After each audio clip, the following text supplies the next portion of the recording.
Hello, everybody.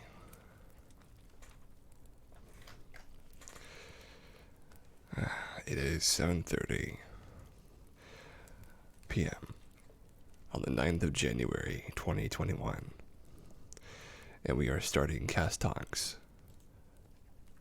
episode 11.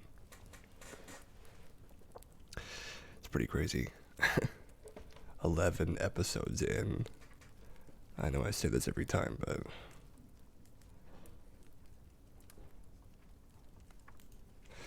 it is pretty crazy for me. Today we're talking about some basic topics. We're talking about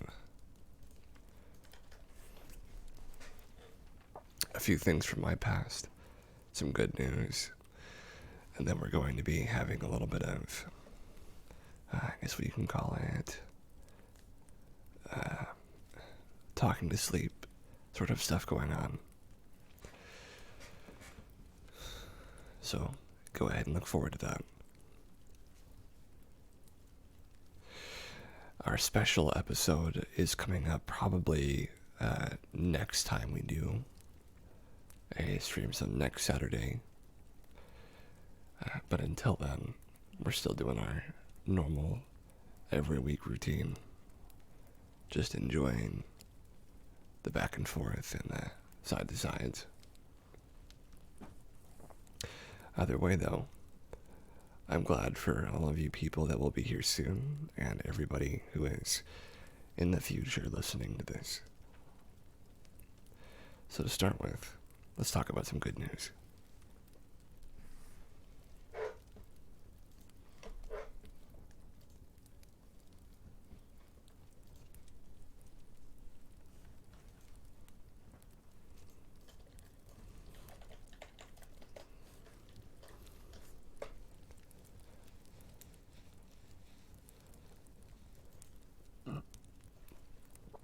How Phoenix feeds the hungry with fresh food while saving local businesses and farms.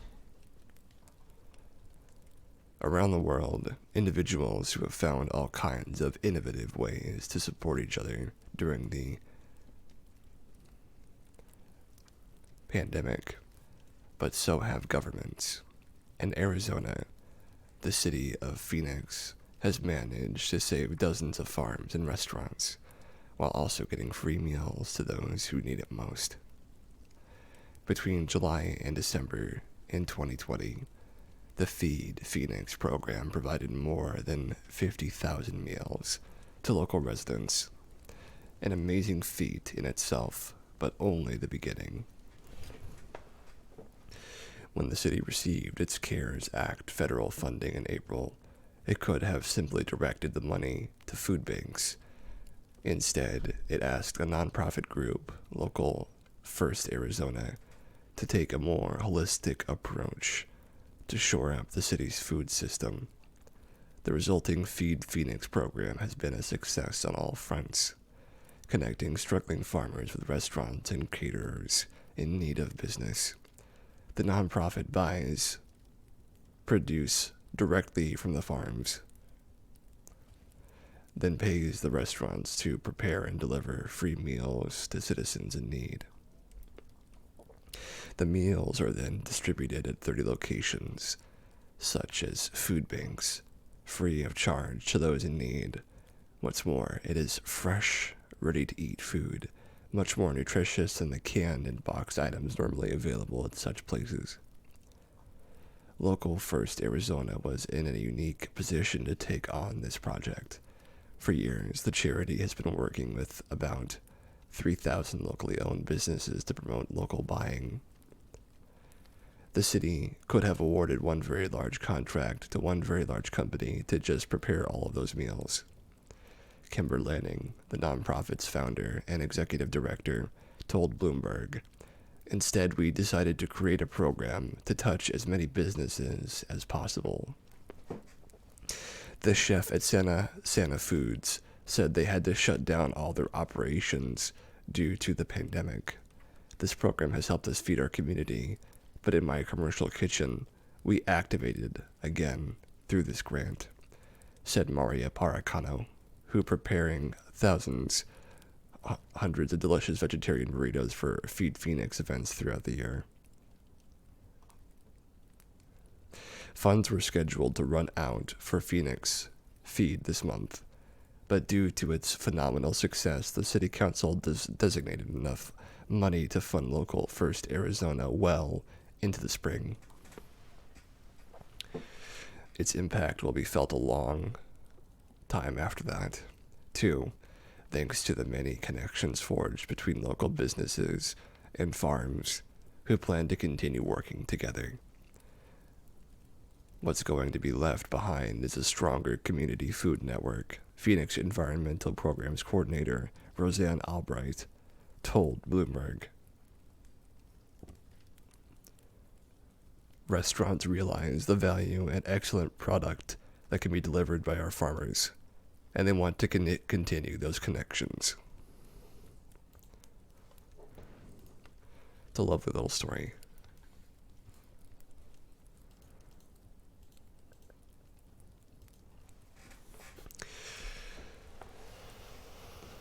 I've always felt like it would be fantastic if we had a more infrastructural support system for people that need to get food. Because most of what you see is problems in getting food to people, not actually problems of having the food necessary.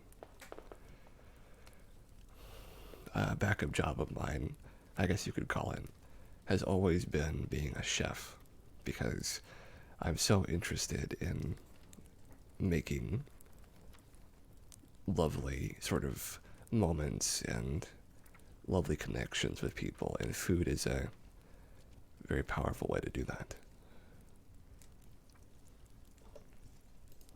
I can only hope that in the future I'll be given a chance to pursue that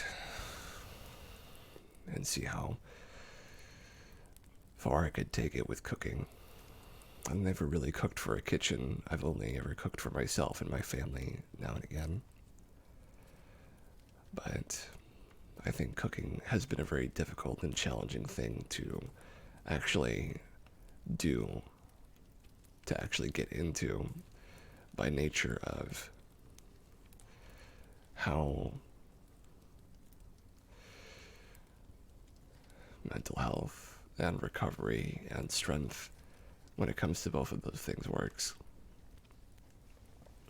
I'd like very much to create things that people can listen to or enjoy in some way and find themselves happier and more excellent because of. And that's partially why I do this lovely thing here. Because so many people need to be talked to sleep. In my, opinion, there is so much out there that could be made more peaceful just by talking about it. And something I have a pretty firm belief in is that most problems in the world can be solved with conversation. I understand that not everything in the world can be resolved with words, because there are some times when words just won't work properly.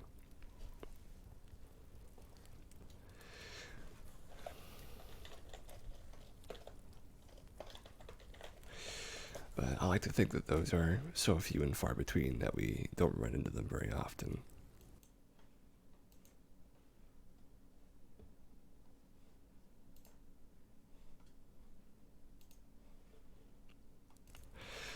But something that I've had to change in my life, something that is not really a problem for most people, but has been a problem for me, is playing video games.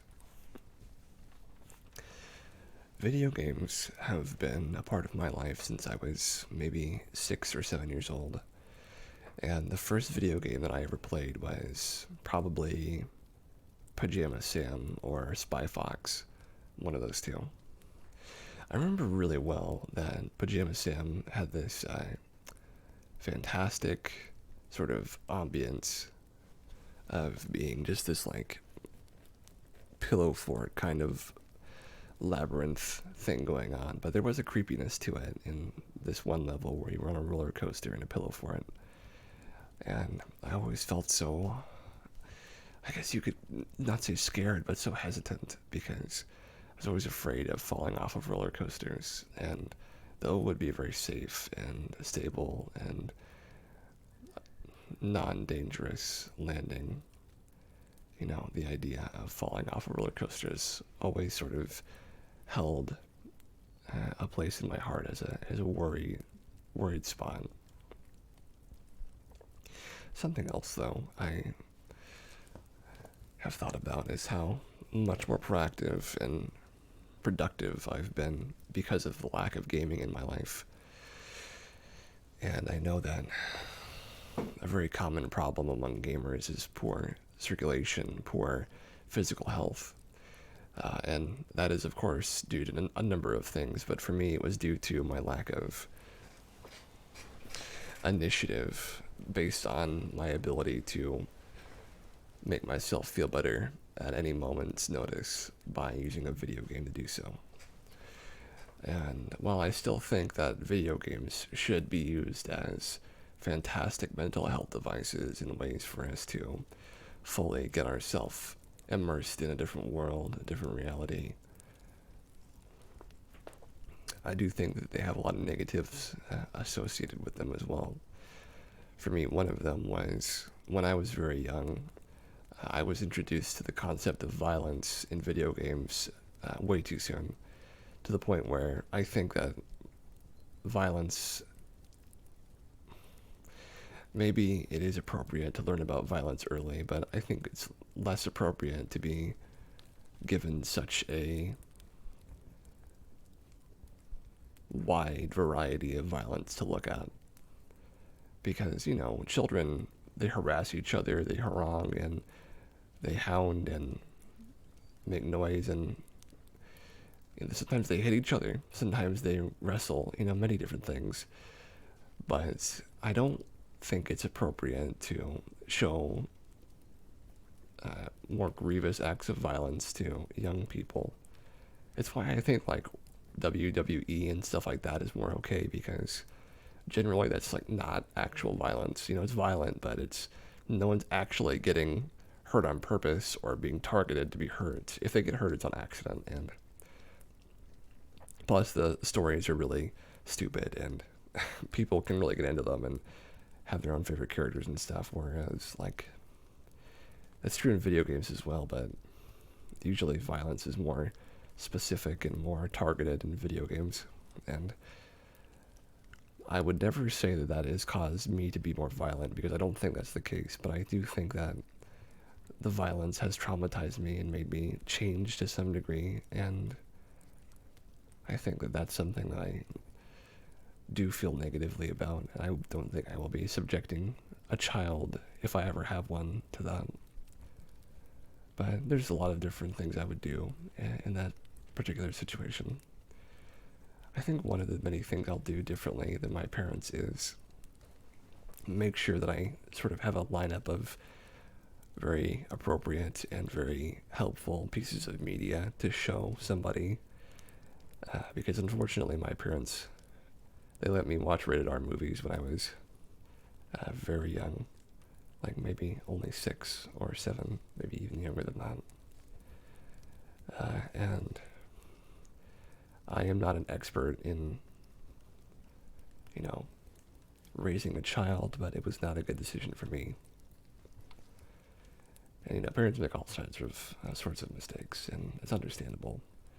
But I think I will definitely learn from them in that respect, because I know that I can do better. I know that I can be better than that. And I plan to make the right choice if I'm given the opportunity to do so.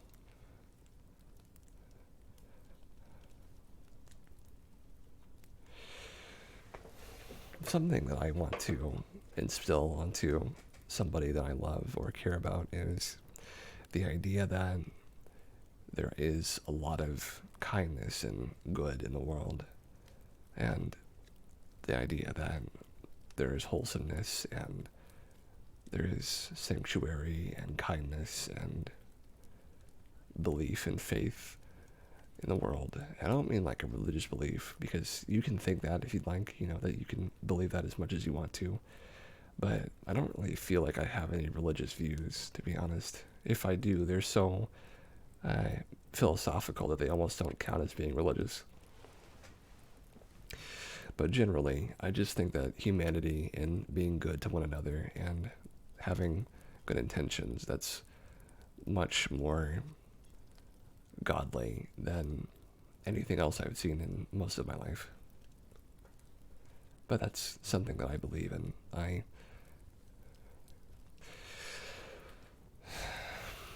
definitely hope I can help others see that too. For the most part, I don't really think that I have a specific view of, you know, like an afterlife. I have thought about many different kinds of afterlives that would be appealing to me. Here, I'll tell you one. One of them is the idea of starting over, like a Groundhog Day scenario where you wake up as like a baby and you have all of your original knowledge from your past life, but it has been given to you in your new life. That's something I would love, because I would just basically have my old sapient self in a new young body with all my knowledge that I could use to help the world. That would be great. I would really enjoy that. Just a do-over, a fresh start, a second chance. That would be maybe a good form of afterlife. Another one would be you are sort of living out small but really important moments in people's lives where they are really wholesome to each other, really kind, or something really good happens, like justice, or a really impactful moment in someone's existence. And you just live out a bunch of those. Maybe as many as there are in all of time. And you just keep experiencing this sensation of fulfillment and fulfillment. That could be a heaven of some kind. Or it could be that you actually do go to some kind of heaven where everything's better and you live a second life, where it's, living there for all time in a state of positivity of some kind. I'd be okay with any of these, but honestly, I don't really know how much I predict having any of this happen, because I don't disbelieve in the idea, but I think that's, something I would like. Sure, I think everyone would appreciate an afterlife that was placid and helpful and made them feel better. I think for me, though, I'm interested in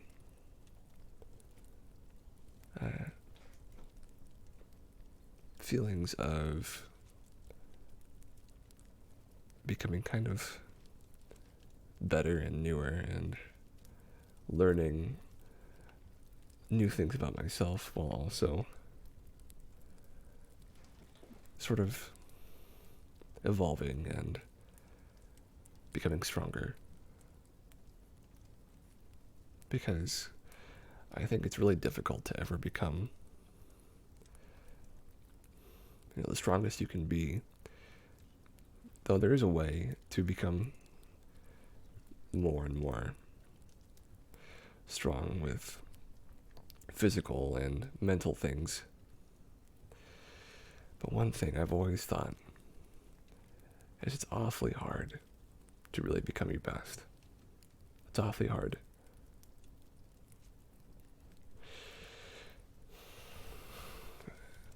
And a lot of people worry about peaking, right? Peaking too early or peaking at an inappropriate time, like when they're some sort of football major who peaks in high school. That sort of thing is something people worry about. That's where midlife crises are started. But I think that it's not really a peaking thing in my perspective. It's more of a perspective thing in itself. Because sure, I mean, maybe there are times where you felt particularly good, but it never really means that you can't do it again, right? You never get stuck in a place where good things can't keep happening. Because even being isolated on a desert island, you could still live a really fulfilling life of, having your own battles and your own struggles, and you could still make it through that. I think on the subject of fulfillment, something that people with depression, me included, really struggle with is trying to feel like you have achieved something. And the hardest thing can be to venerate yourself as if you are a winner or a success, as if you have achieved something. And I find that difficult to build and create that moment for myself, because of course I want to feel that success and that victory, but it has to be earned. You can't feel victorious or voluminous or strong like that without having any kind of work or strain or conflict or something else that causes you to get there. Because you have to face that. You have to face that. It's the only way that you can really change and improve is if you face that. And I've faced plenty myself. One of the many things I've faced, I'll share this with you now, is I faced a significant challenge in communicating with people effectively when I was going to high school and when I was in a marching band.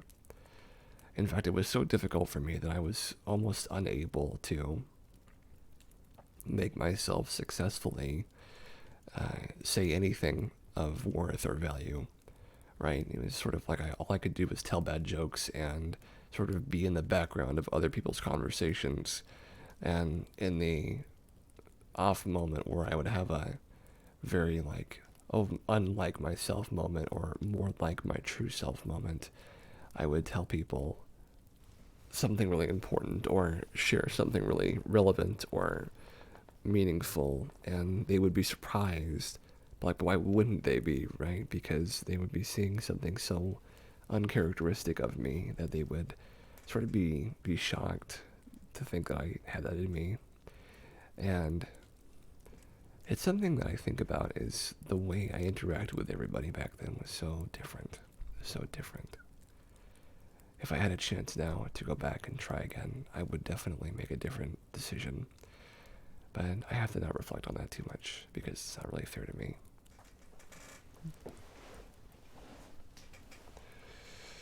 But on the subject of fairness, I think it can be really fair to look back on the things you've done wrong and try to course correct yourself not to do them again, right?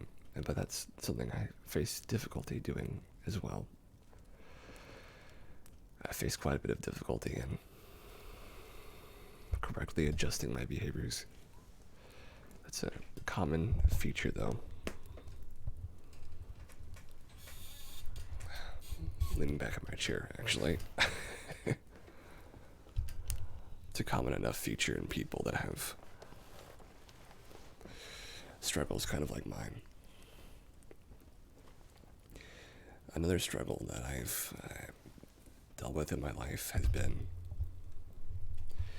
making sure that I am sort of in the right place at the right time.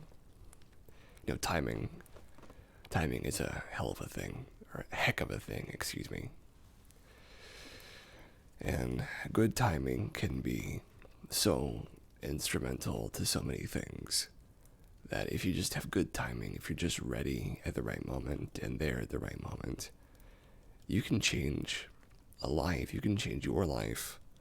You can change the fate of who knows how many people just by being right where you're supposed to be, right where you are, right when you're supposed to be there.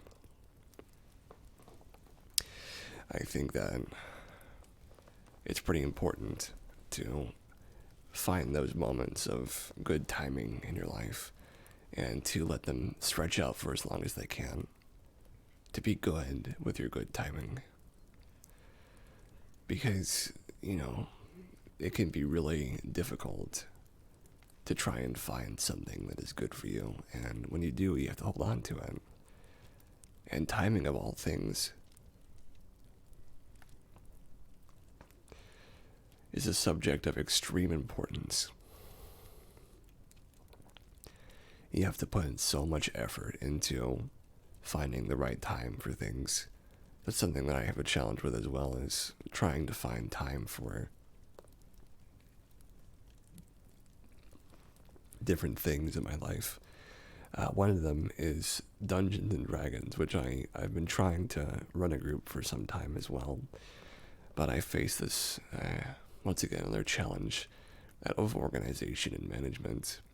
And I'm so ungifted, so not gifted in management and organization, at least in this way, that I find it so difficult to have the mood necessary to run a game and the strength necessary to enjoy myself and to make it fun for everybody else. And I'm very, very critical of my own work, whether it be through like roleplay or through just ASMR. I'm very, very critical of myself. But I have been since I was about 12, maybe 13. That was when a lot of my trouble started, though, was when I was that age. And I had to really work on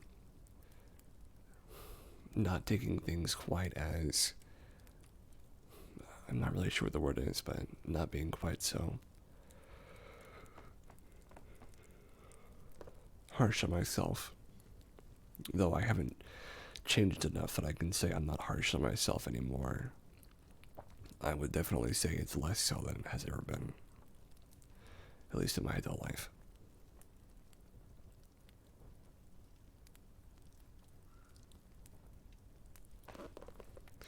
But enough about me. I hope you folks are doing well. I hope that you're having a nice night, and I hope that you're up for some more relaxation.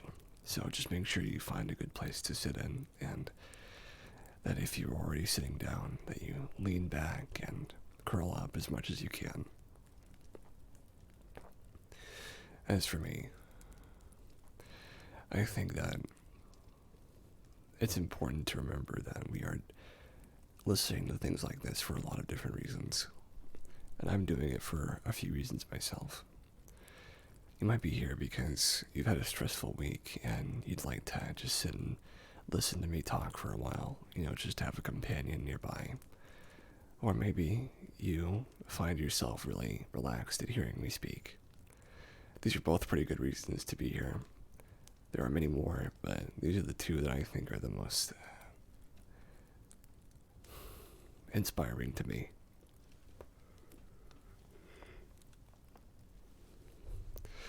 And certainly, I like to help people in these ways, because relaxation is something that does not come easy to me, and if I'm able to help anybody relax at all,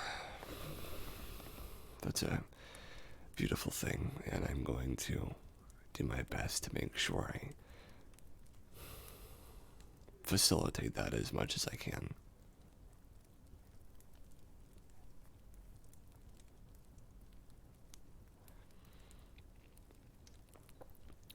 So, as we get into the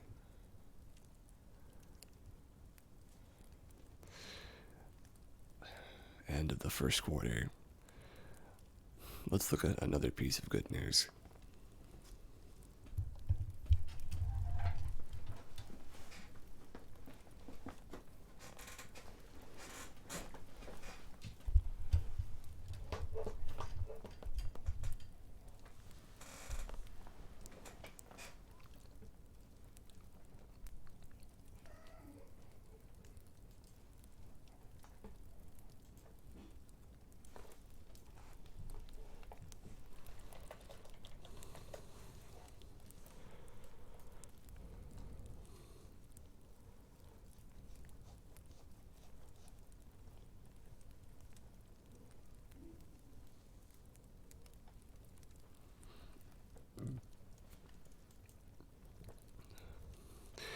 Joan Baez turns 80 today and shows off her masterful paintings in live streaming art exhibit tonight.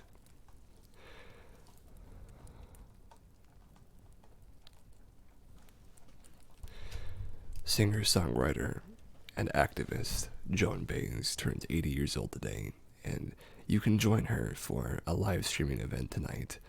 Not actually, it is tonight. That celebrates a new phase in life.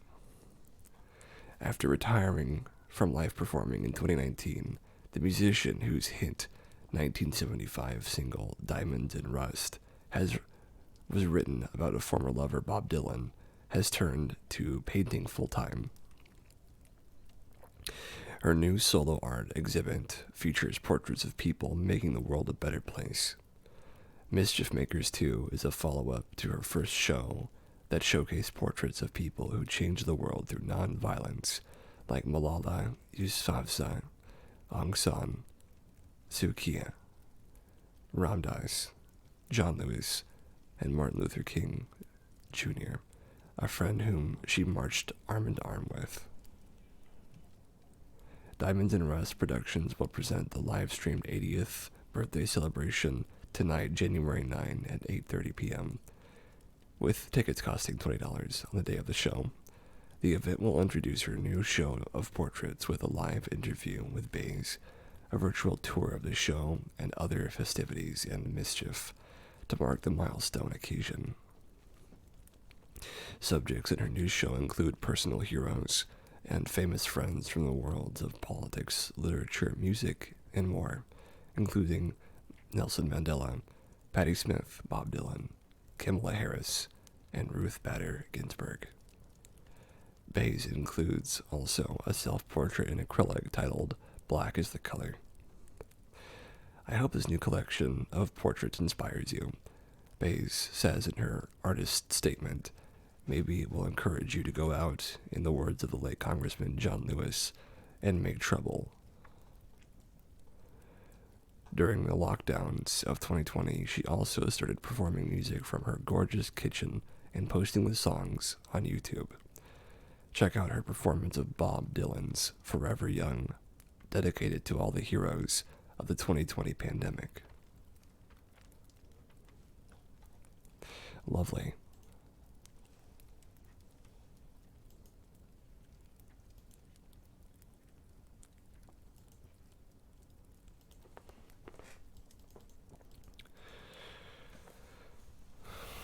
I have painted a few things in my life, just a few. For the most part, my paintings have included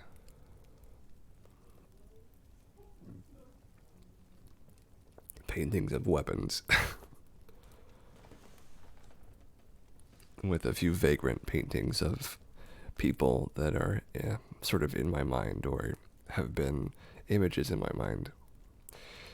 And most of my weapon art that I have drawn has been of guns and swords, which is a bit stereotypical for someone in my position, but I can tell you that my interest in swords has somewhat waned over the years, and I've never really been too interested in guns besides the fictitious ones that I find to be interesting, which is very few and far between. I have held a gun only twice in my life, and I, stay away from them as much as I can.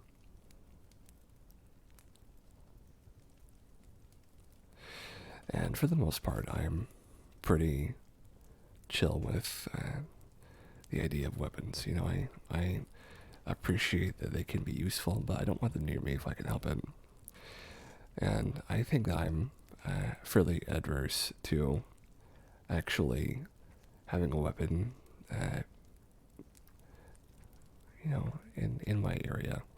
I would try my best to stay away from them if I can, and that's my mission statement when it comes to things like that. Just sort of stay away from them if you can. So something I'm going to be bringing up a little bit later is a transition I'm doing, which will be pretty important in the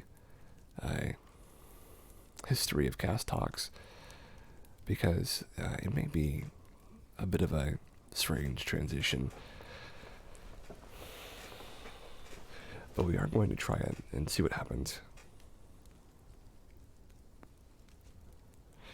And, it'll be interesting to see how it goes.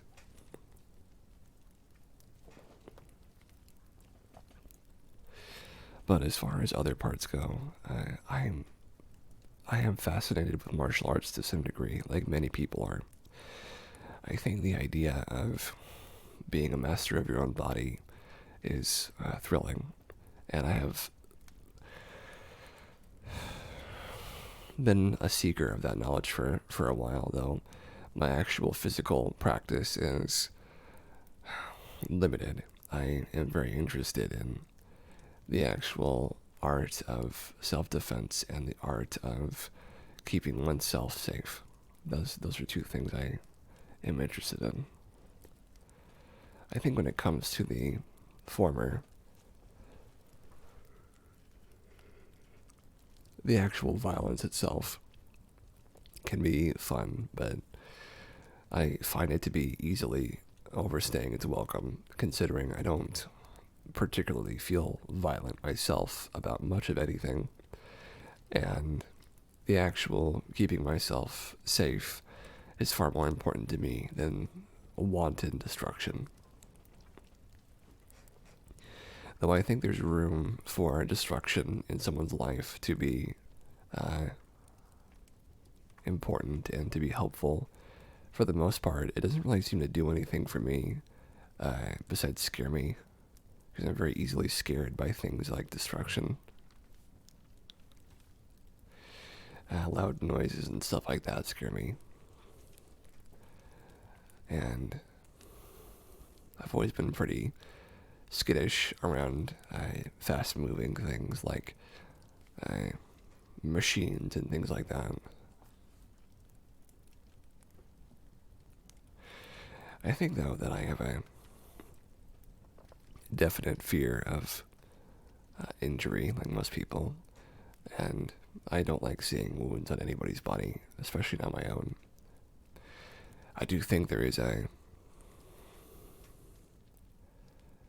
maybe an appeal to being battle scarred, right? Because people like the idea of being through heck, through a tough time, through a fight, and then having come out the other side. Surviving a conflict, that's a thing people like, and I like it too. I think that's the only time I would relatively feel like somebody was doing okay when they were wounded, is if they'd come out the other side and they had strived and survived and gotten much tougher because of it. That would be more okay with me. I still wouldn't be happy with it.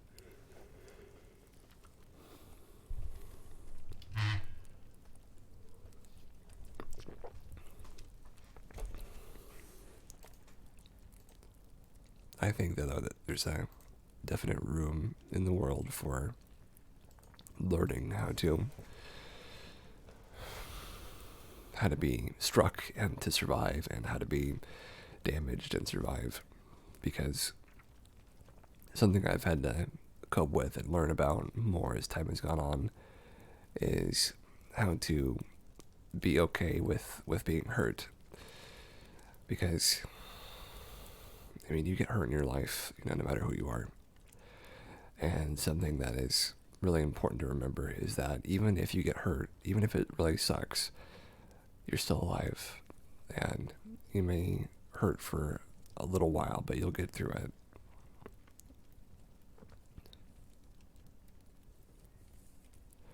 That was something that I had to challenge to face, is facing the challenge of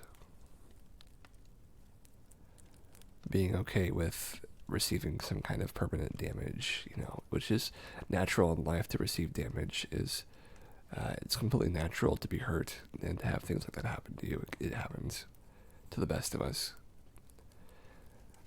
And getting to that point where I was okay with it, that was certainly a challenge.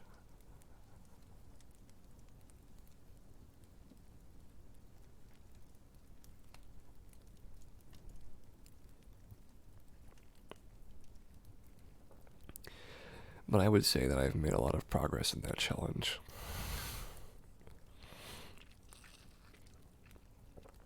In feeling like I could tackle it more seriously. Because I think everybody faces that challenge in their lifetime of, like, what is going to become of me if I'm injured? And something that, a question that has bothered me for a while is, what happens if I'm really injured and I can't voice act anymore, or I can't walk anymore, or something like that. And that would be pretty sad. But I would have to learn and accept that it's the new me, no matter what it is. And that's who I am now.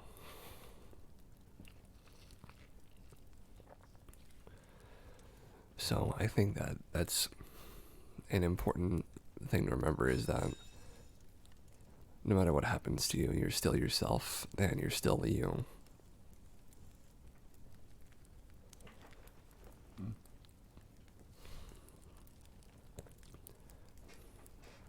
That's something that I had to face for a while and learn to live with.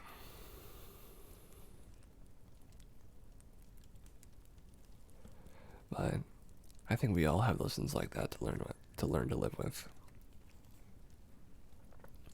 Something that is really important to me especially is learning how to cope with having problems, kind of like with yourself, with who you are.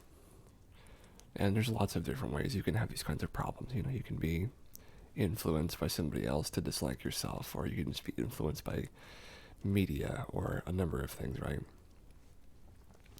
And I think that I was influenced by a lot of these things throughout my childhood and throughout most of my young adult life.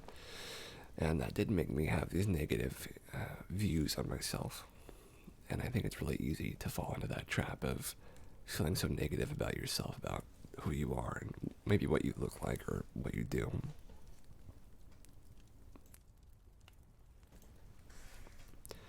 Certainly, it could happen to anybody. And I think that the most devastating thing that's happened to me from that has been feeling like I'm not worthy of so many good things in life. Not worthy of having people come to my stream and watch me, or not worthy of having the voice that I have, even that.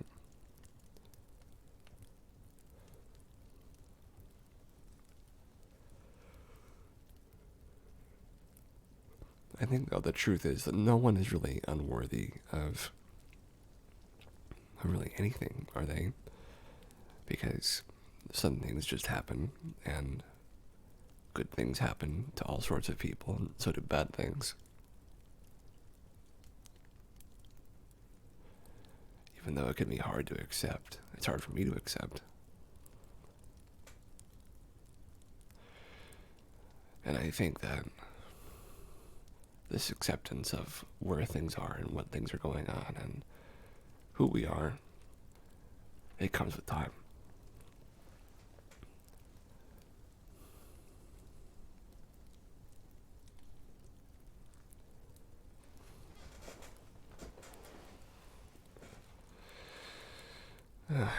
I have successfully gotten to day 14 of a 30-day yoga challenge, but it has been very hard for me, and I'm actually quite worn out from the ordeal.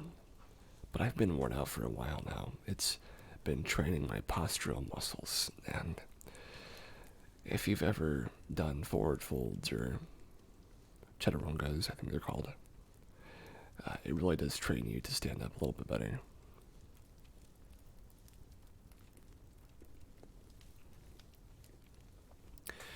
And it is tiring. It's very, very tiring.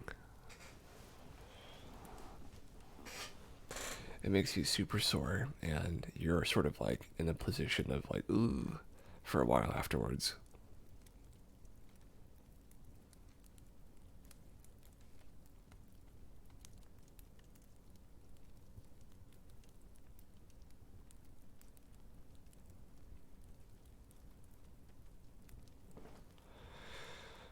certainly I feel that way. I know that by day 30, I'll probably be in that crazy position of being like, oh, I like it now. I'll just start the whole challenge over and do it again. But right now, I'm just feeling the negativity of it, feeling the tiredness. And I have to live with that for just a bit, which is tough. Because I think my sleep has gotten better, but if nothing else, my dreams have become a little bit more clear and understandable, which I find strange that dreams can work that way, just from yoga. But I dream about strange and mixed things. It's sort of a maelstrom of thoughts and past ideas and beliefs, sort of condensed into a soupy mixture of randomness. And it really is just a cauldron of thoughts.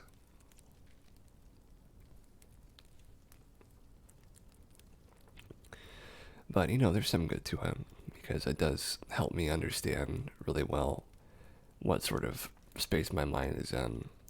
Because dreams can tell you a lot, but they can also say almost nothing at the same time. For me, my dreams are really capable of telling me the sorts of things I still hold on to, like memories and guilt and regrets and mistakes.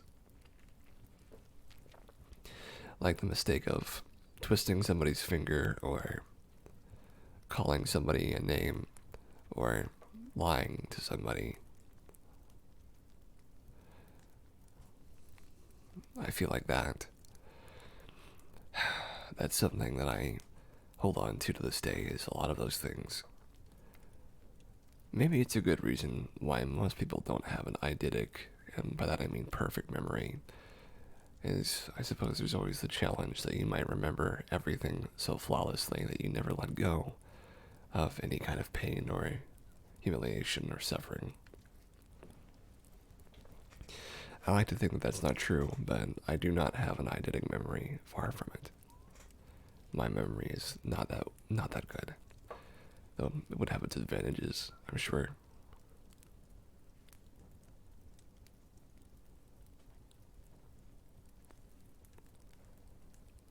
Oh, but I've always been awful at studying. I've been awful at studying for most of my life.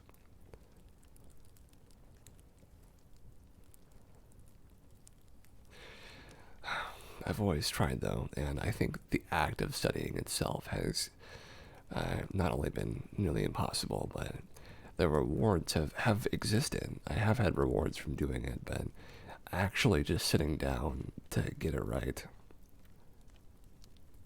oh, that's been hard. That's been real tough. Because I've only sat down to actually study a few very small times. Like a few very small times in my life have I ever actually been like, okay, I'm sitting down, I'm gonna study this book or this stuff, and then I'm gonna get to it and get it done. Because most of the time I'm just like, oh, I'm just gonna wing it. I'm just gonna wing it, just gonna see what happens.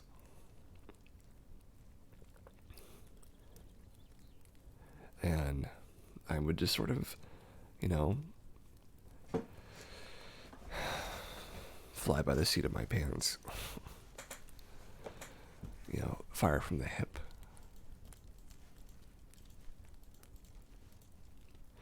And that has gotten me into a lot of trouble. A lot of trouble.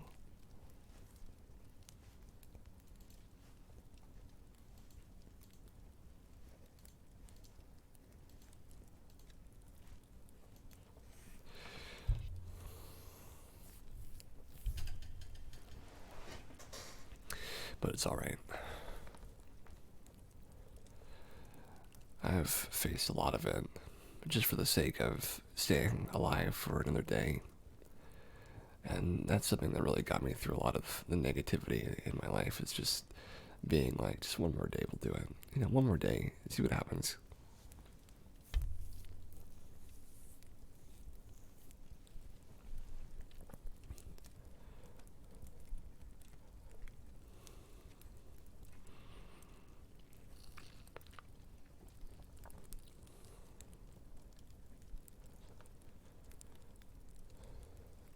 just one more day has been a great reminder of how much I have gotten through in the past and how much I have fought through as time has gone on, which has been a lot.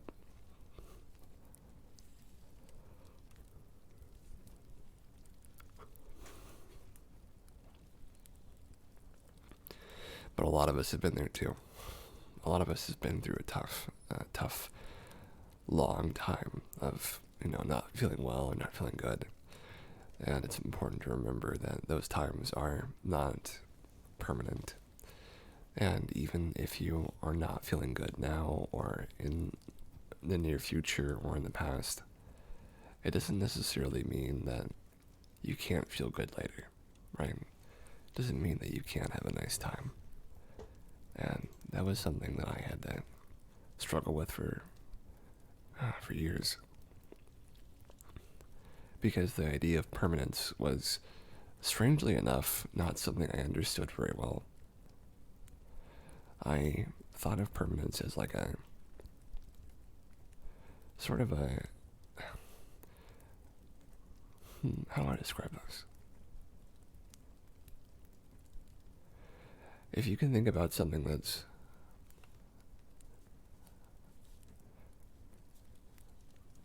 there in your hand, holding onto it, then you can think about, is it still there if you let go and let it hit the ground? Of course, but in the mind of a toddler especially, when your face is hidden behind your hands, it doesn't exist anymore. And I thought that the moment I started to feel bad, that good didn't exist anymore, that I was far from it and it was gone for me forever. And so I always had this tremendous feeling of dread whenever I felt bad, like it was, game over, like there was nothing that could be done. Because that's honestly what it felt like to me. It felt like my life was ending every time I had these episodes of depression or sadness. I hope that isn't too sad to hear, but it is true. And I felt very pained by a lot of this. It's very existential pain as well. And you have to fight through a lot of that to really have success in any respect, is to get through that pain and to channel it into something useful. And for a while, I channeled it into marching band and then into welding for a little bit. And my time welding, it wasn't the best time that I've had, but there are things that I miss from it. I miss doing a good job and being a craftsman of any degree, though I was pretty good, especially with a very particular type of welding. And I did feel like I was pretty good at it, and I do sometimes think about going back to school to learn how to do it again. And I think if I am really successful in my career as a voice actor, that is something I will do. Being a welder as a secondary career and a voice actor as a primary career, that might be nice. I've always wanted to have a big old hood to put over my head, to be safe and protected and have a ventilation pack on my back. I thought about that stuff, the sort of perfect suit that you could keep your lungs really safe in while you were welding. That's an appealing thing for me. And, I think very much about, or I think quite a bit on the subject of being a craftsman, because I do like crafting beautiful works of art for people in lots of different ways. And I think role-playing, where you make a sentence at a time, or a paragraph at a time, however you do it, that's something like that too. There's a artsmanship and a craftsmanship to it.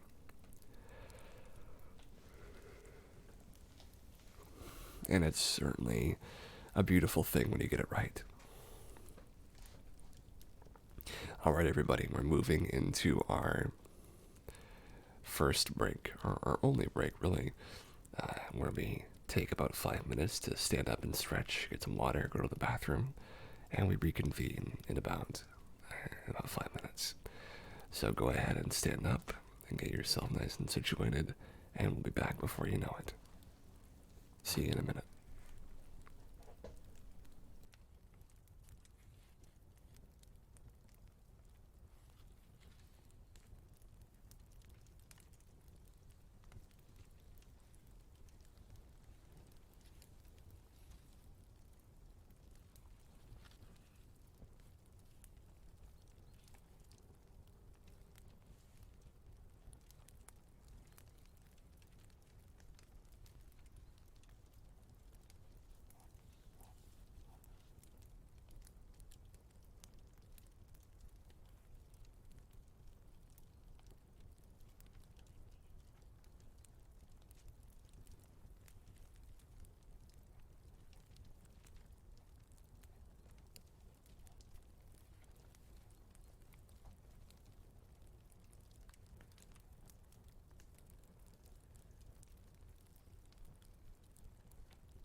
And we're back.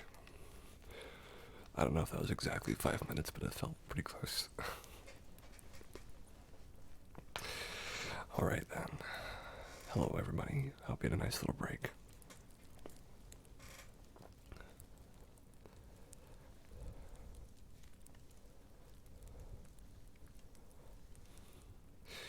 I'm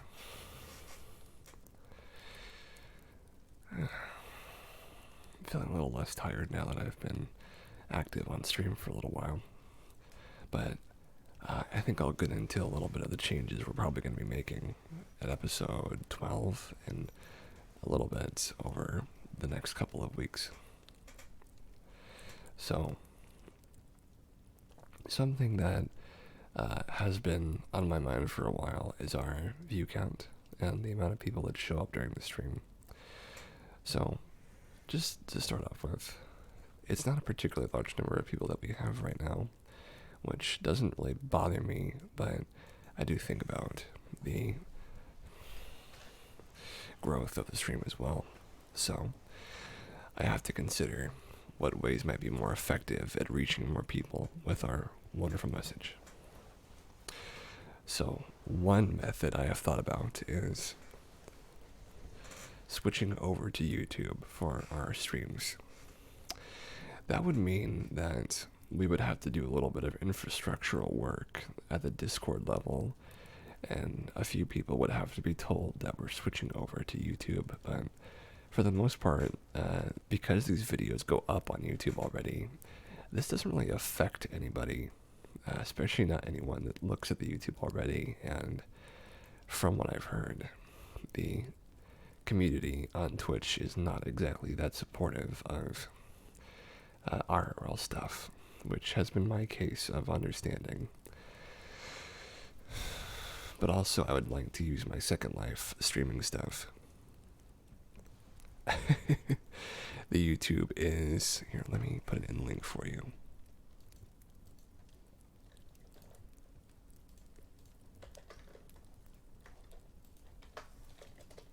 There you go.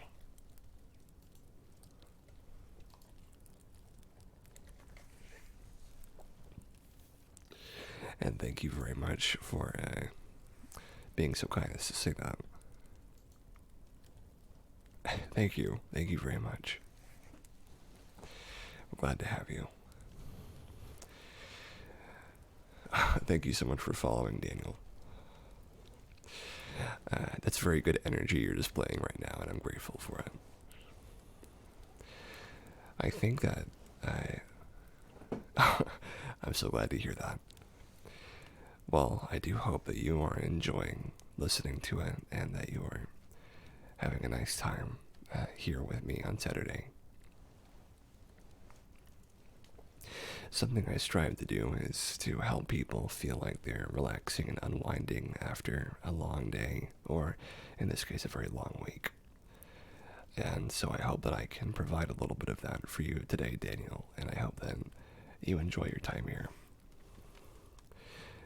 The YouTube channel has all other 10 episodes of Cast Talks, so if you'd like to listen to all of those, if you're already enjoying what you hear right now, those are extremely helpful when trying to unwind for a little bit. The first, 2 of them are only about an hour, maybe a little longer, but after, episode 3, they're 2 hours each. So there's quite a bit of content there already. But I am thinking that YouTube might be a better place for this particular stream, and the likes of other streams as well, because I do hope so. Not only that, Daniel, but there are about 15 or 13, maybe a little more, actual ASMR videos that I've made myself. And if you want to find a good one to help you relax, I recommend A Drop of Water. It's one of the first ASMR videos that I did. And if you are really interested in trying to get to sleep, I'm certain that those will do something for you. And I hope that you find them useful.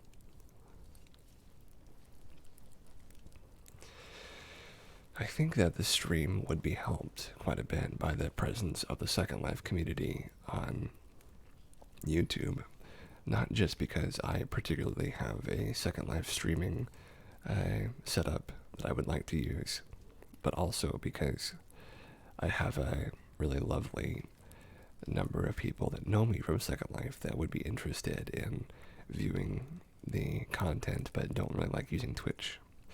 That's my understanding of a lot of different people, is that they think Twitch is kind of more of a niche and not really for them, which I think is partially true, because a lot of people use Twitch for gaming, and this is not really a gaming thing, honestly. This is more of a special, very focused sort of thing, a niche within a niche already. And the further we can pull ourselves out of that niche, the more we can make ourselves available to tons of other people. The more love we can spread, and the better things can be for everybody involved. I think something else that should help us out a lot is help from community members who are already doing a fantastic job in helping guide me through this process. The ASMR community on YouTube is also a lot better than on Twitch. Not many people go on Twitch with the intention of relaxing and unwinding. You make a good point. Really, the actual use of Twitch to do this has been an experiment for me, and it has been helpful in making me understand what kind of content I'd like to make, and I really do feel like we have found our stride here in episode 11 in just having a very pleasant, very calm, communicative talk, and that's something I really enjoy. But I do see the logic and the truth in what you're saying. It's difficult for me to understand exactly what people might be looking for in all venues, Twitch or YouTube specifically, but I do think that switching over might be a good change for us. And as I've been told and have thought myself from people and from different sources and stuff like that, it is a good idea to start switching over sooner rather than later, because we don't want to get into episode 30 with who knows how many subscribers or followers or whatever, and end up then switching to YouTube, because I would prefer to keep the damage of switching platforms as little as possible. And I think that that's a lot easier to do when you have very little people to damage. Very few people to damage, excuse me. And when you are trying to start something, trying to start content and trying to make people interested, it is probably best to find where your focus should be, find where you can do the most for yourself and for your business. And I do think that the change will be nice. Plus, it'll mean the actual process of uploading to YouTube straight from my previous stream will probably be really, really simple. Though I have never streamed on YouTube before, I imagine the process is probably exponentially easier than exporting on Twitch, which is already really easy. So I guess I can't complain about any of that. Though I've never done it before, I'll say that much. Looking forward to it though. That stream, the first test stream for YouTube, is going to be tomorrow, probably around this time. It won't be for very long, but maybe just a half hour. But I do hope that you can come join us, Daniel. It'd be lovely to have you.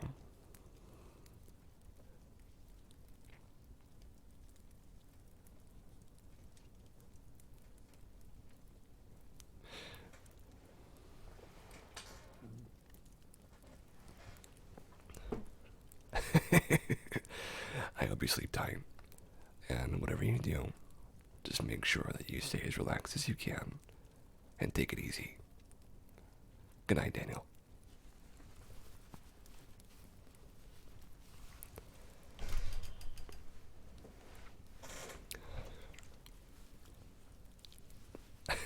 Anytime.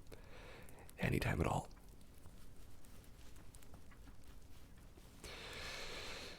I've got some honey vanilla chai tea. It's still warm. That's the best right there, is when it's still a little warm. Just warm enough that you know it's warm, but like not enough to burn you. That's great.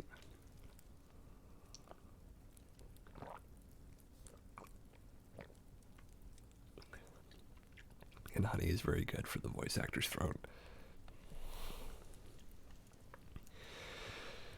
We're coming into the third quarter, and just want to let you guys know that we're doing another Good News Network session. So here we go. Here's another one.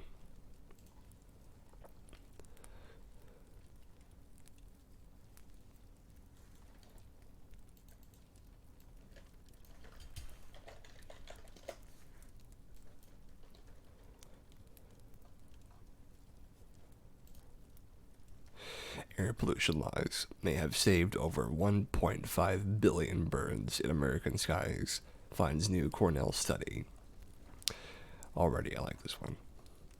But I like birds. Never been pooped on by a bird, so I can only say good things.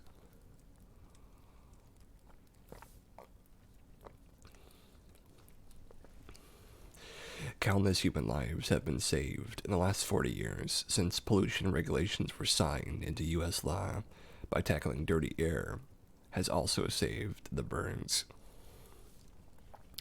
A new large-scale study conducted by scientists at Cornell University and the University of Oregon found that improved air quality under a federal program to reduce ozone pollution may have averted the loss of 1.5 billion birds during the past 4 decades. That's nearly 20% of the bird life in the United States today. Our research shows that the benefits of environmental regulations have likely been underestimated, says Ivan Rudnick, the study's lead author, and Ruth and William Morgan, assistant professor at Cornell's Dyson School of Applied Economics and Management. Reducing pollution has positive impacts in unexpected places and provides an additional policy lever for conservation efforts. Ozone is a gas that occurs in nature, but it is also produced by power plants, factories, and car emissions. It can be good or bad. A layer of ozone in the upper atmosphere protects the Earth from the harmful ultraviolet rays of the sun. But ground-level ozone is hazardous and is the main pollutant in smog. To examine the relationship between bird abundance and air pollution, the researchers used models and combined bird observations from the Cornell Lab of Ornithology's eBird program with ground-level pollution data and existing regulations. They tracked monthly changes in bird abundance, air quality, and regulation status for 3,214 U.S. counties, over a span of 15 years. The team focused on NOx, nitrogen oxide, budget trading program, which was implemented by the U.S. Environmental Protection Agency to protect human health by limiting summertime emissions of ozone precursors from large industrial sources.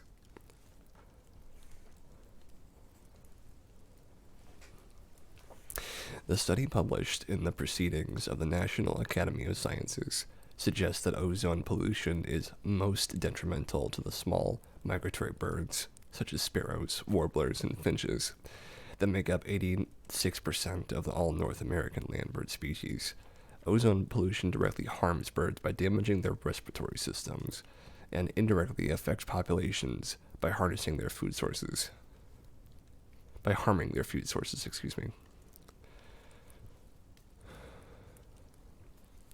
Not only can ozone cause direct physical damage to birds, but it can also compromise plant health and reduce the number of insects that birds consume, explained study author Amanda Rodewald Garvin, professor at the Cornell Department of Natural Resources and the Environment and director of the Center for Avian Population Studies at the Cornell Lab of Ornithology.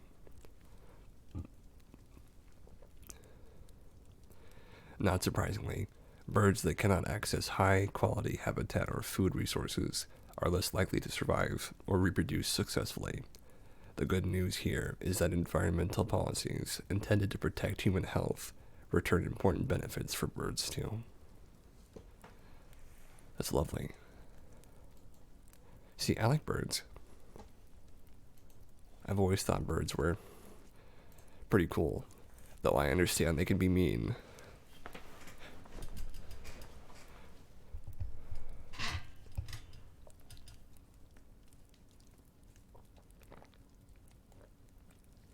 I've never gotten into a fight with a bird myself, so I can't really judge that.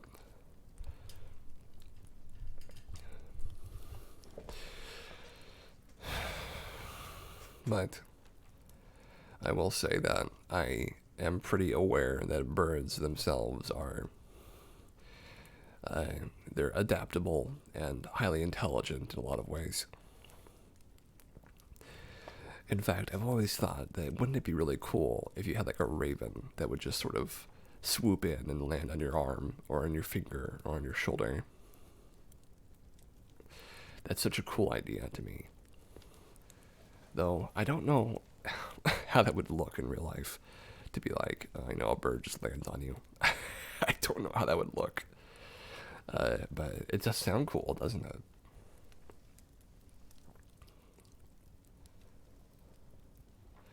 It sounds neat. It sounds neat. I don't know how easy that would be to manage, a raven. I've never taken care of an animal really in my lifetime. Besides taking moderate care of a neighborhood cat when I was much younger.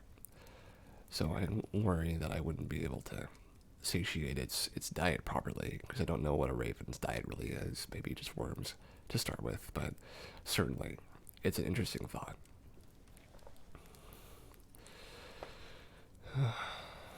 And I'd like to have some kind of companion at some point. But that's just me, though.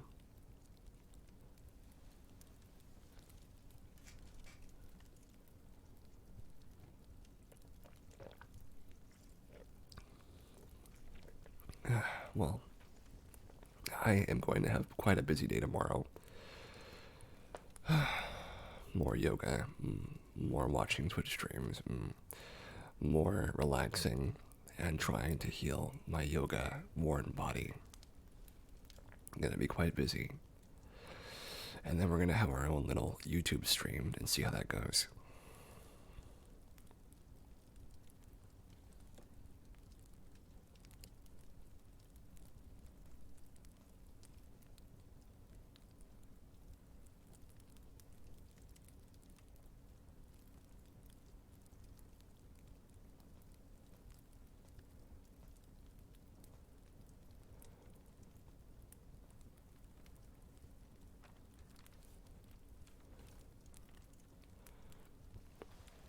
I'm really looking forward to it, though.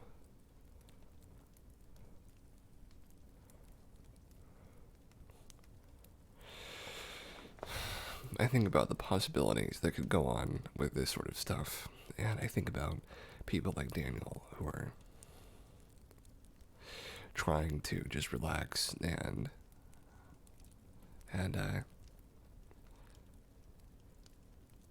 just have a nice day. I hope that this channel can reach them and that they can be improved from it.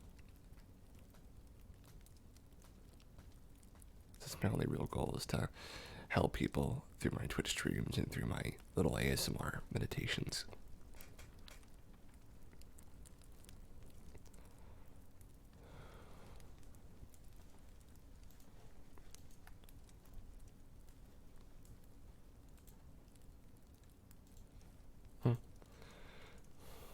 Oh, don't mind me. Just got mixed up in what I was doing. But anyway.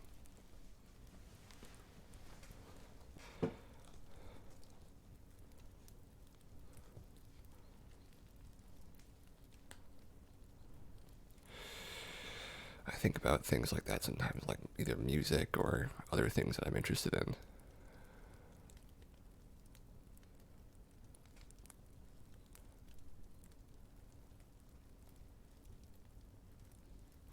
I think that I'm really trying my best to get into playing saxophone again. That's something I'd like to do. If I am ever making any kind of money on this, and I have money to spare, that's one of the first things I'll do is try to repair my saxophone.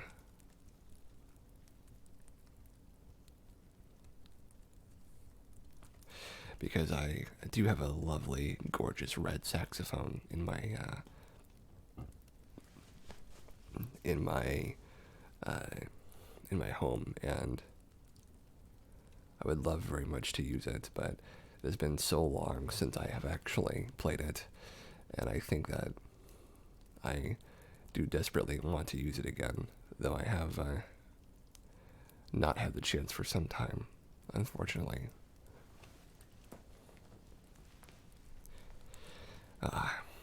I think jazz would be nice. I think it'd be great to be able to play some jazz on this on this stream.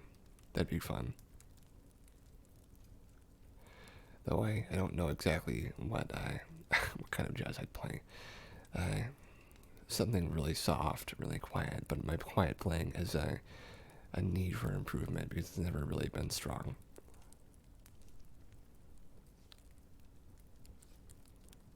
But I think I'll get into it at some point. That'd be nice.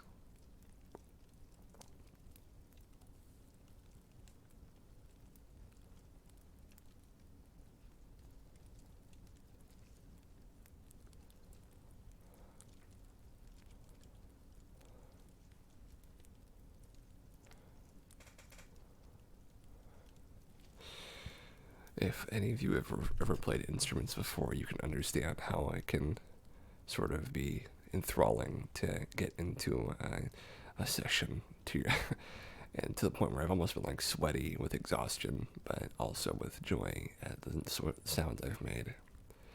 And I used to do solos for a jazz band for a little while, and I was really happy with how they turned out.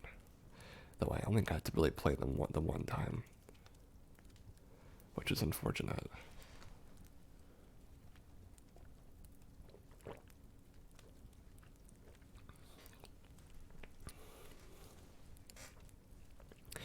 One day I'll get back into that. I'll be playing saxophone solos and welding and be doing ASMR videos. All of the above.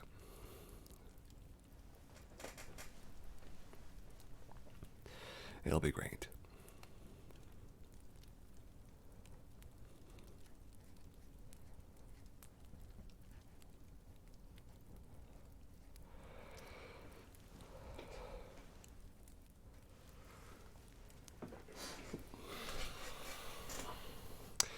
We're coming up into the last quarter of our stream for tonight.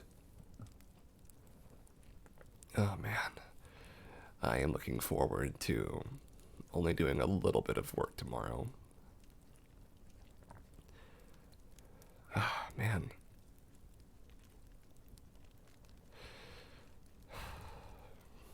I am a bit exhausted from all the effort I've been putting into my days recently.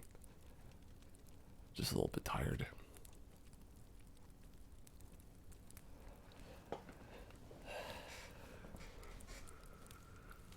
It'll be good to lie down.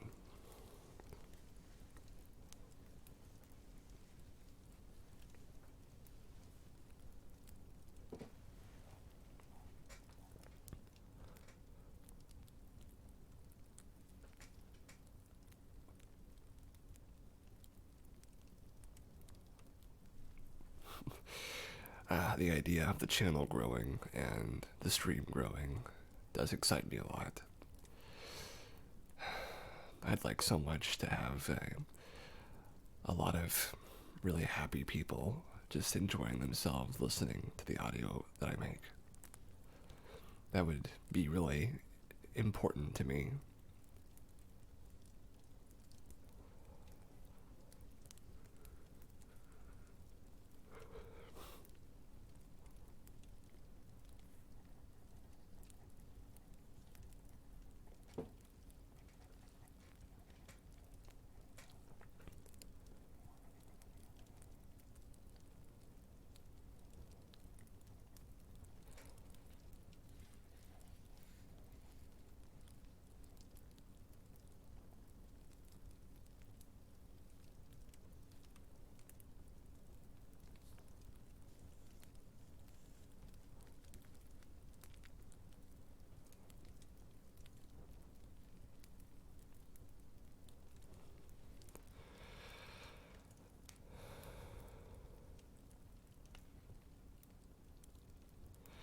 You'll have to forgive me for being a bit quiet. I'm just trying to maintain my energy levels.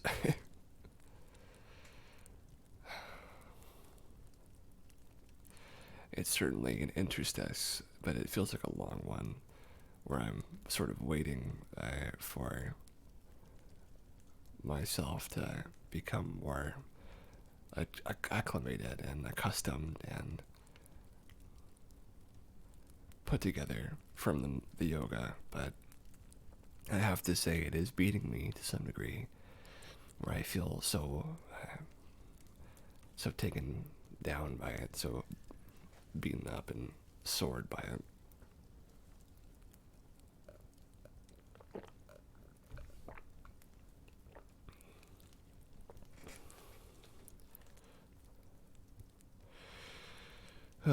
But it's just day 14.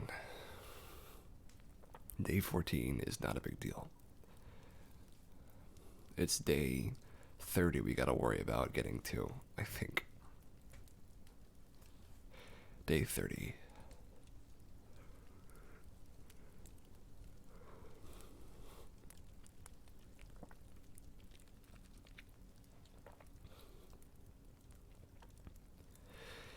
$30 days. Wow. I have skipped a few days though, meaning I've taken days to do nothing and done relaxation days twice in a row. So I haven't done a complete 30 days challenge so far, but I've done well enough that I feel like I'm doing better. You know, I am doing better.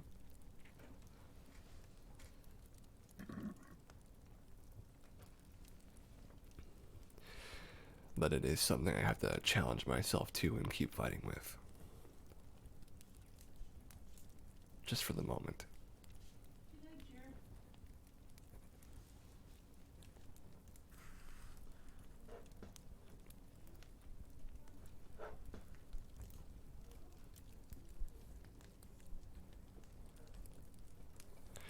Hopefully that goes well.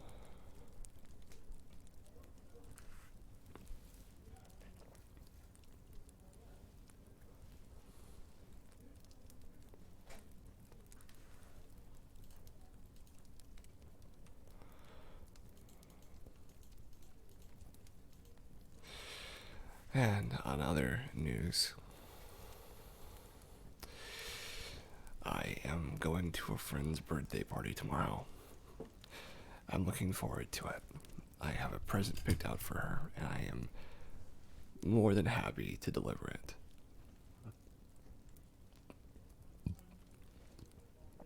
Oh, I have some pizza in the fridge as well. Though it's not the most flavorful pizza, it's still pizza. Lots of stuff is going on for me.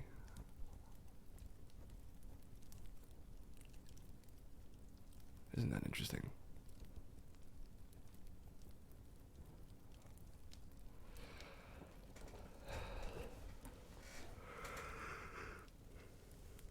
Now that we're in our fourth quarter, let's do another good news to finish it off.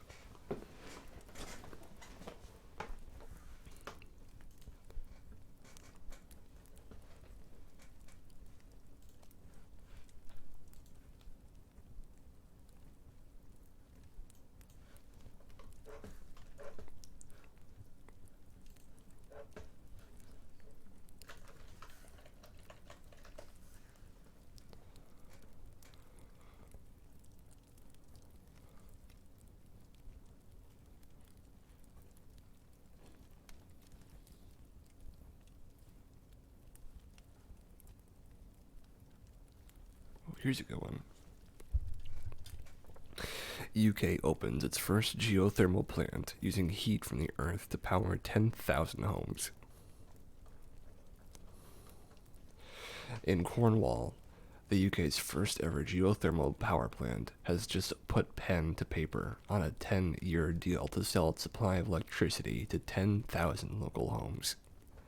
The plant creates power by mixing down two wells, one of which is 3 miles deep, that pass through the Porthtowan fault zone and the red hot water and granite rocks within. The United Downs Deep Geothermal Power Project was funded throughout the 2010s by a mixture of private and public support. Now set to be fully operational in 12 months' time, Esotricity, yeah, I think that's how you put it. Ecotricity, maybe? The world's first renewable energy company has signed a deal to buy 3 megawatts of geothermal power for the area. Geothermal is a really exciting form of energy that is currently untapped in the UK. We're pleased to be part of this project and to add the power to our customers' energy mix, said Dale Vince, founder of Ecotricity. It has a big role to play in our plans to decarbonize the country. Another buyer came in the form of a local rum distillery, which is preparing 14 million contract to mature nearly 500,000 liters of their rum using a geoheated powered biome. But why would someone go through all the trouble of digging a 3-meter deep hole when solar panel and wind turbine technologies are advancing as fast as they are? It's because geothermal is always running. It doesn't rely on the weather, and while there may be plenty of wind in Cornwall, the sun is not, by any means, a constant. Geothermal Engineering Limited, owners of the United Downs plant, responded to a Sunday Times feature on the construction, saying that while exciting, it's still very much early days for the plants and any future geothermal developments. There's a huge amount of energy below the surface of the Earth, Ryan Law, the firm's manager-director, told the Times of London. The limiting factors are the drilling costs and the connections to national grid on the surface. Even still, Ecotricity predicts a growth in the geothermal capacity of the island nation, suggesting in a statement that perhaps as much as 10% geothermal energy in the national power supply could, and maybe should, be looked at as possible. Yes, science must be looked at beyond just Cornwall, such as the northeast of England, or the South Downs in Hampshire.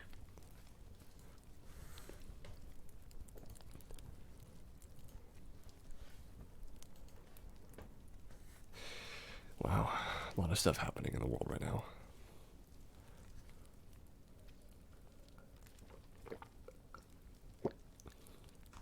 And my tea is almost gone.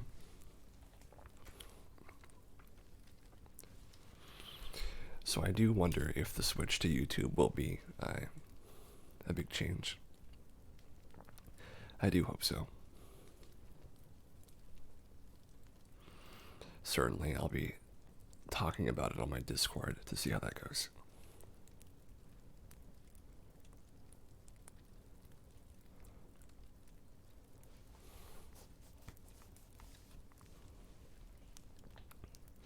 Let's go to our random word generator to see what we get.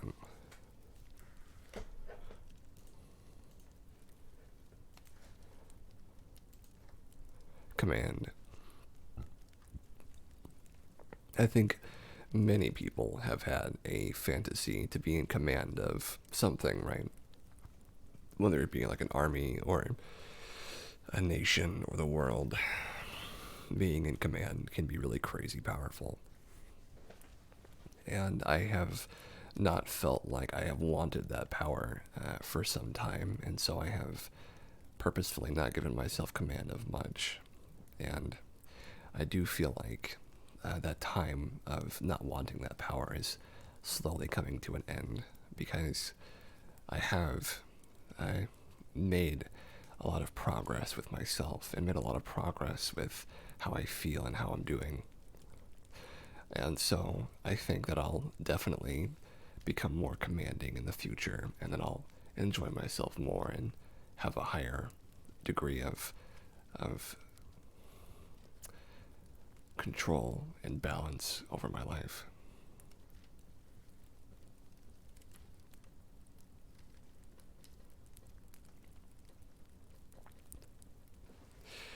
And that's something I look forward to.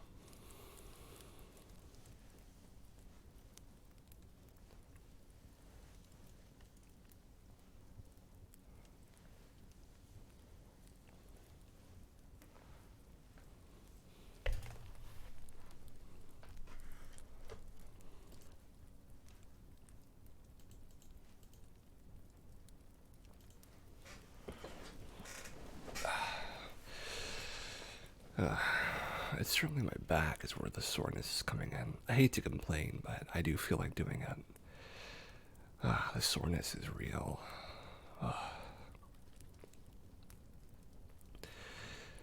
But I do think that it's worth it because, yoga is such a applauded thing to be doing, and I am doing it almost every day. I can only imagine what the benefits will be.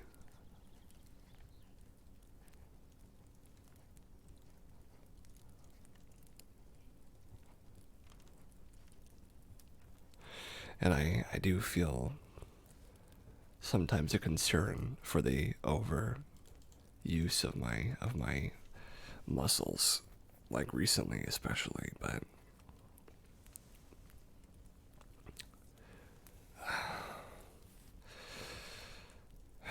I do know that I work hard, and that's a part of it too.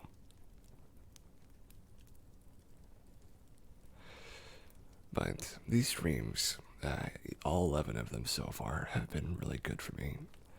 They've pushed me to a new limit, and they've always been there to make me feel like there's a constant that I can get used to and I can bring forward. And I'm still getting used to them and still learning from them. But I am really feeling like there's a change going on in me, and I'm looking forward to seeing where that goes to.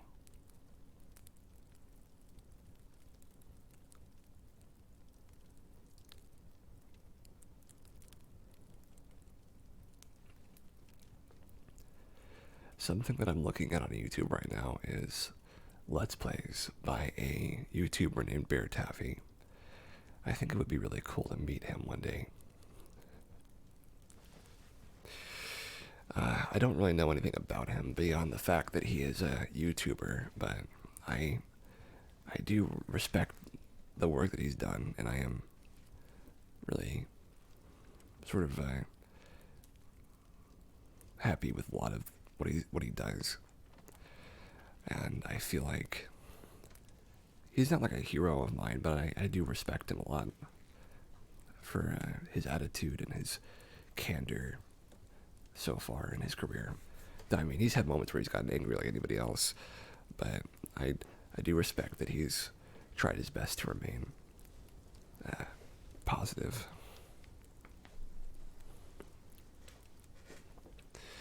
And I hope that I can do the same.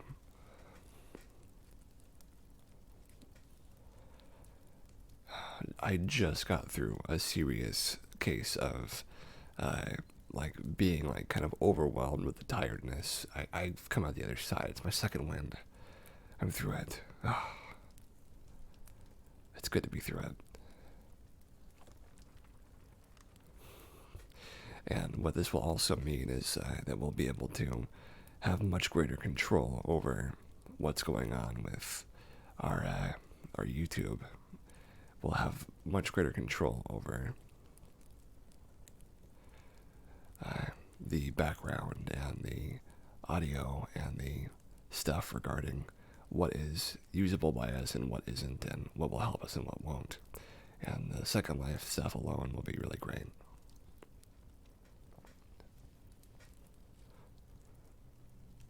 I'm looking forward to it, honestly. I know I've said that a bunch, but it's true. I'm looking forward to it.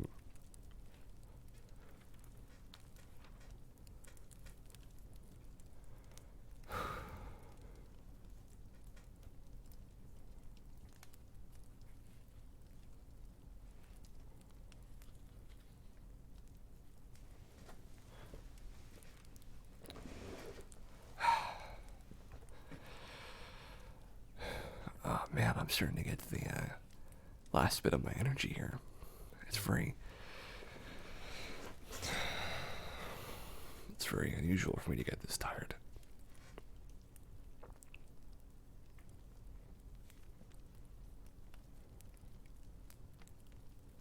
Well, I think what that means is I'm probably going to end the stream about 15 minutes early.